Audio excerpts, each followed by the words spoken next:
Bonjour à tous et à toutes. Bon, je suis pas chez moi et j'ai eu l'élan de faire une vidéo pour la lunaison, la nouvelle lune en taureau du coup du 8 mai.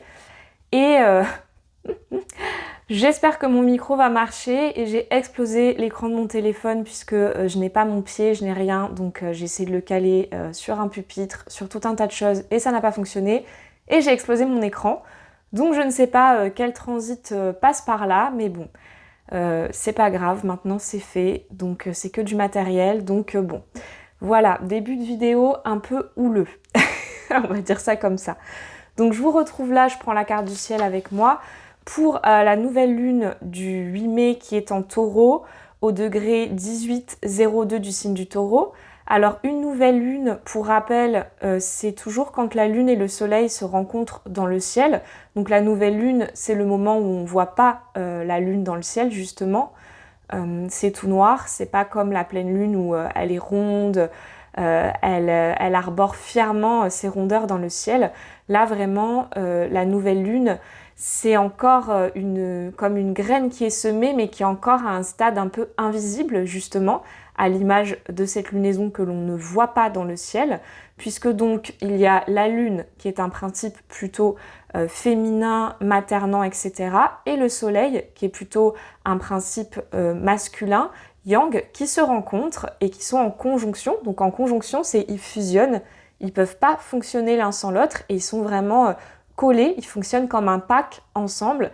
Et donc la réunion du féminin et du masculin, ça fait bien sûr penser à une notion de fécondité. C'est une nouvelle graine qui va être plantée au degré 18,02 du signe du taureau. En plus, cette lunaison, elle est assez marquée par le signe du taureau puisque on a Vénus, qui est la planète maîtresse du nœud nord, qui est du coup rentrée dans le signe du taureau aussi, qui est en conjonction, donc très proche du soleil et de la lune. Et on a cette lunaison qui est toute proche de la fameuse conjonction Uranus-Jupiter dont je vous ai parlé dans ma vidéo précédente et que je vous invite à aller voir parce que je vais pas refaire un topo sur cet événement astrologique qui est rare et qui marque un nouveau cycle pour 12 ou 13 ans. Donc finalement, cette lunaison, elle vient vraiment dans la continuité de cette conjonction qui a eu lieu le 21 avril du coup. Elle vient vraiment poursuivre ce travail-là. Bien sûr, ce qui est intéressant, si vous connaissez votre thème natal, c'est d'aller voir où se trouve le signe du taureau, dans quelle maison se trouve le 18e degré 02 du signe du taureau, pour voir finalement de quelle manière cette lunaison, elle va vous impacter, quel domaine de vie elle va toucher, dans quel domaine de vie il vous est demandé de planter une nouvelle graine. Après, l'énergie du taureau, on parle vraiment d'un renouveau qui peut être soit vraiment en lien du coup à la matière en fait, donc à un sentiment de sécurité. C'est vrai que le signe du taureau parle beaucoup du sentiment de sécurité sur un plan matériel, donc ça peut être une nouvelle graine à planter au service de son abondance financière, ou peut-être de lâcher certains biens matériels que l'on a et qui nous alourdissent, ou de faire certains investissements matériels. Et c'est aussi une énergie qui peut parler vraiment du coup du côté confiance en soi, estime de soi, le côté est-ce que je me sens en sécurité mais sur un plan plus intime, est-ce que je me sens apaisée, calme, en sécurité à l'intérieur de moi. Donc c'est vrai que l'énergie du taureau peut demander de venir remettre de l'apaisement aussi en lien aux domaines de vie qui sont touchés, mais de l'apaisement sur un plan plus psychologique, puisque l'énergie taureau recherche vraiment le calme, la sérénité, le bonheur. Elle aime profiter des plaisirs simples, il y a un côté très épicurien, profiter d'un rayon de soleil, profiter d'un bon petit plat et se sentir bien sur terre, bien dans son corps. Donc il peut aussi y avoir des problématiques qui émergent du type quelle routine je peux mettre en place pour me sentir bien dans mon corps? Est-ce que j'ai été peut-être un peu excessif ces derniers temps? Est-ce que j'ai fait des abus de bonne chère? Est-ce que j'ai trop mangé? Est-ce que je me sens lourd dans mon corps? Est-ce que je me sens apaisé dans mon corps, etc. Je trouve que ce qui est intéressant dans cette nouvelle lune, c'est le passage de Mars en Bélier. D'ailleurs, Mars est conjoint au nœud nord qui se trouve toujours dans le signe du Bélier. C'est vrai que Mars, ça faisait un petit moment qu'il était dans le signe des Poissons.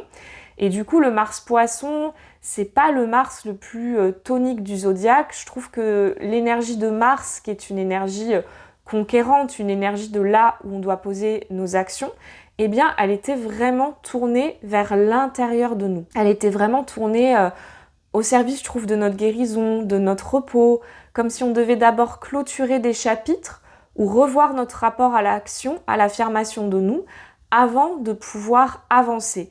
Et là, je trouve que depuis que Mars est passé en Bélier, il y a vraiment une nouvelle énergie. Mars en Bélier est bien, il est à domicile, hein, vraiment, il se sent vraiment bien dans ce signe. Donc il y a une nouvelle énergie de vie qui est vraiment présente et qui est, je trouve, au service de nos projets, comme s'il y a une remise en action après un temps de pause, de gestation, d'hiver. Et puis c'est vrai que ça correspond à la saison du printemps, hein, plus ou moins, bon, avec un petit peu de décalage. Parce que c'est vrai que Mars, quand il était dans le signe des Poissons, déjà il était à côté de Saturne. Saturne, hein, qui a tendance à freiner toute planète qui la touche, qui a tendance un petit peu parfois à rendre l'action difficile, hein. Quand Mars se trouve près de Saturne, on peut être amené justement à regarder nos mécanismes d'auto-sabotage, nos peurs en lien à l'action. Ça peut être un temps aussi de manière plus transcendée pour faire un bilan, opérer un bilan de quelles actions ont besoin d'être mises en place, de quelle manière je peux agir de manière plus structurée, puisque Mars-Saturne, c'est vraiment une énergie de coureur de fond, au service du coup de la mise en place de nos actions, de la mise en place de nos grands plans stratégiques dans le temps. C'est vraiment, je déploie une énergie dans le temps. Quand on court à un marathon, si on part à fond et qu'on crame son énergie en 2 secondes, eh ben ça va pas du tout être le même exercice, vous voyez, que de faire un sprint. Donc ça demande de se préparer dans le temps, de préparer notre corps avec de l'hygiène de vie, de se préparer pendant pour doser quelle énergie je mets à tel moment, etc. Donc pour moi, Mars-Saturne, c'est vraiment cette énergie du marathonien. Et ensuite, Mars était proche de Neptune. Donc c'est vrai que Neptune peut vraiment venir flouter parfois un petit peu les planètes qu'il touche aussi. Donc quand il s'agit de Mars, ça peut venir flouter un petit peu notre rapport à l'action. On peut se sentir un peu dans le brouillard. Mais quelle action j'ai besoin de mettre en place ? J'arrive pas à avoir la direction à suivre, j'ai l'impression que tout est un peu stagnant, mais ça veut pas dire qu'il se passe rien en sous-marin, mais ça peut être plus un temps de gestation, de préparation, et là aussi un temps de guérison par rapport à sa force d'action, un temps de repos, de retrait où il se passe pas forcément grand-chose, et après, paf, quand le Mars y bascule là en Bélier, on peut se remettre du coup en action. Ce qui est super en plus, c'est que Mars, en basculant au début du signe du Bélier, vient faire un aspect harmonieux, dit de sextile, avec Pluton qui est en Verseau, au début Verseau, qui a commencé à rétrograder. Je pense que ça, je vais pas trop en parler dans cette vidéo. Je ferai plutôt une vidéo dédiée à la rétrogradation de Pluton plus tard, à la fin de l'été, quand il rebasculera dans le signe du Capricorne, puisque ça sera son dernier passage dans le signe avant de nombreuses années, hein, que nous ne connaîtrons pas de notre vivant. Donc je ferai plutôt une capsule vidéo à ce moment-là pour vous parler de ce passage et du travail qui peut être demandé sur le plan collectif, individuel, psychologique. Mais pour l'instant, je préfère pas forcément en parler pour pas faire une vidéo trop longue.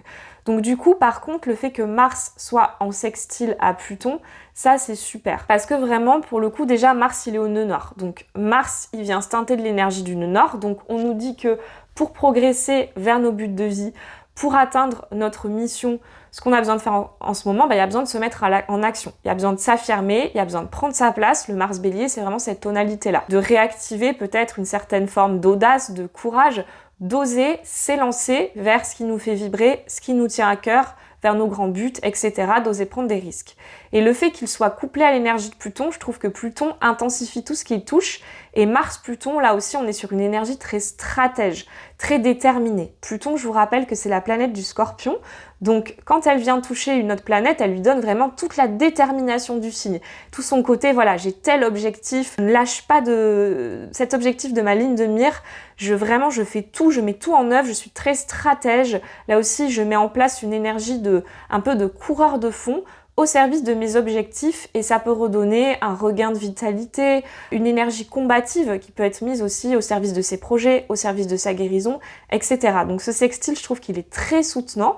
Là aussi, si vous connaissez bien votre thème, vous pouvez regarder où est-ce que le Mars Bélier passe, quelle est la zone Bélier de votre thème, est-ce que vous avez des planètes, auquel cas Mars va venir leur donner un petit coup de boost en termes d'énergie, d'action, et puis comment se positionne, dans quelle maison s'opère ce jeu de miroir du coup entre Mars et Pluton. Ça c'est vraiment le point je trouve fort de cette lunaison, cette énergie Mars-Pluton qui donne un regain énergétique. Ensuite ce que j'observe aussi c'est qu'il y a Saturne qui est en quinconce au nœud sud, donc ça c'est un aspect mineur mais moi j'aime bien les regarder les quinconces, les 16 carrés etc. parce qu'ils permettent d'apporter je trouve d'autres clés de lecture à la carte du ciel.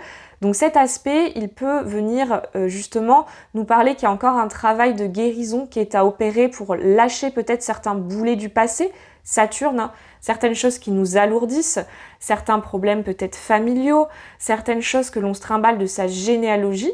Donc là, ça peut être intéressant aussi en ce moment de faire un petit point peut-être sur qu'est-ce que j'ai hérité de mes parents, de mes ancêtres, et est-ce que je peux me décharger, ou simplement sans parler du travail avec l'ancestralité, est-ce que je peux me décharger de certains poids, certaines responsabilités? Parfois c'est nous aussi hein, qui nous mettons nos propres poids, dans le sens où on veut bien faire, on peut être perfectionniste, ou on peut, vous voyez, se charger de responsabilités qui ne sont pas les nôtres.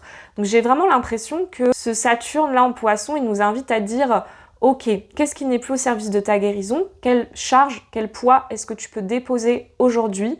Et pour t'alléger et pour pouvoir agir et tracer justement vers ton but de vie avec le Mars Bélier et le nœud nord en Bélier. Soleil et Lune sont proches d'Uranus et de Jupiter. Le fait qu'il y ait Uranus avant Jupiter, je trouve que ça dit comme s'il y a peut-être besoin de casser certaines habitudes ou une certaine sécurité matérielle ou certaines habitudes que l'on avait en lien à son corps ou en lien au quotidien, puisque la Lune, elle peut parler de ça, pour ensuite atteindre l'abondance, l'épanouissement. Puisque j'ai l'impression que pour atteindre Jupiter en Taureau, faut d'abord passer par Uranus du coup.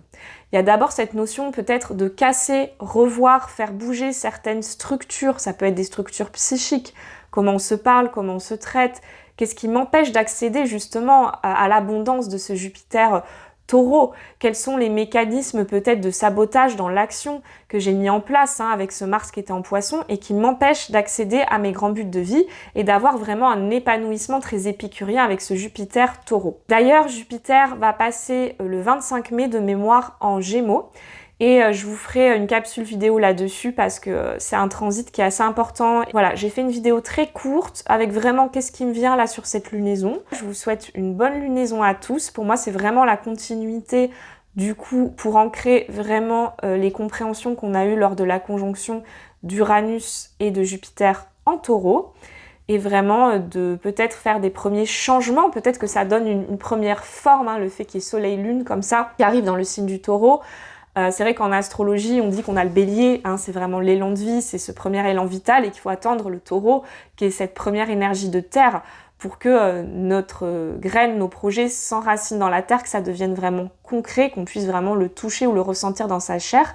Donc là, ça me donne vraiment cette impression que cette lunaison, elle met vraiment en route les premières actions avec le Mars Bélier, ou les premières visions, comme si on pouvait commencer à sentir qu'est-ce que ça va donner cette conjonction dans la matière et qu'on va pouvoir commencer à la vivre en fait tout simplement dans nos vies au quotidien.